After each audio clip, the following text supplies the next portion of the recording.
Okay, so finding the equation of a parabola, all right? So first type of questions, you are given the x-intercepts, okay?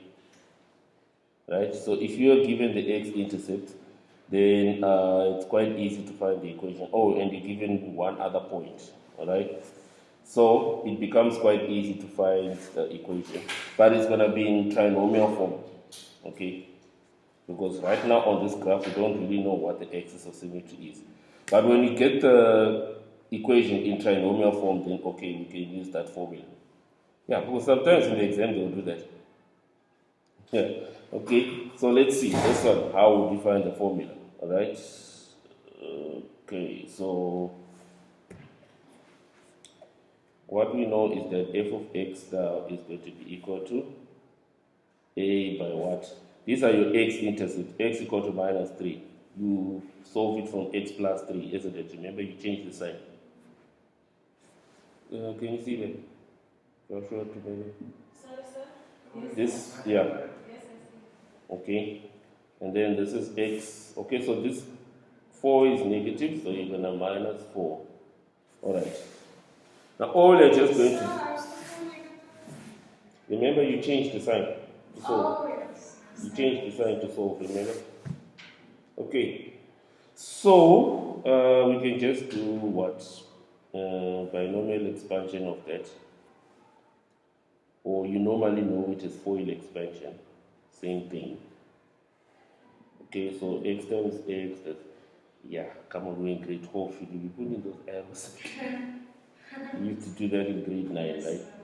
X times 4, so that's minus 4x. 3 times x, so that's plus 3x. 3 times 4, that's minus 12. Okay, so let's simplify that. A by x squared, negative 4 plus 3 becomes negative 1. Now, what I need to know is what is A equal to. So that's where this point comes in now. Yeah, I was going Okay, so we're going to sub that point in. So basically, okay,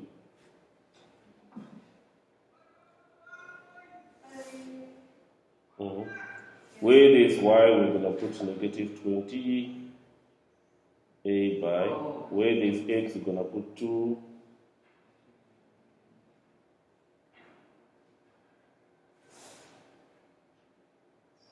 Okay, so let's see. Negative 20 is equal to a by, in the calculator, what does that give? It's minus 10. So I did that and then I got x equal. Okay, let me do it. 4 minus 2, that's 2. 2 minus 4, so that's negative 10. Yeah, so x equal to Yeah, exactly. 2. And the equation is y. A equal to 2, do you understand why? Yeah, because we're just going to divide negative 10 both sides. Actually, let me just do it. Let me just do it. Okay, so A is equal to 2. So that's it. We now know what f of x is equal to. It's equal to this A, which is 2, Into x plus 3. minus x minus 12, which is equal to 2x squared minus 2x minus 2 times 12 is 24. Yeah. Oh, I think so. Yeah, remember this 2 has to multiply with everything now. Yes. Right, the second type of questions. Now this one, they give you the actual turning point, the full turning point. So you don't know these intercepts. Okay? So obviously we're going to find that equation, we're going to have to find it in this form. If they want you to make it a quadratic form, then you're just going to find this equation first and expand it. If you are asked to do so. Okay? Otherwise, if you're not asked to do so, why should you? Okay? But if you have your equation like this, it will be easy for you to find the x-intercepts, isn't it? Okay, so if we have that, what do we know about our turning point? First of all, we know that our turning point is usually the negative of P and Q. So whatever we have, we change the sign there, and this will take as is.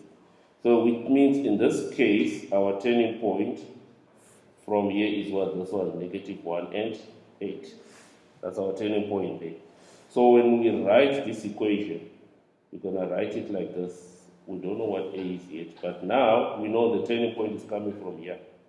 So obviously this minus 1 changed signs, right, when it came from here. So it's going to have to change sign to go back. Okay? But this 8 does not change signs. So we're just going to write it as is.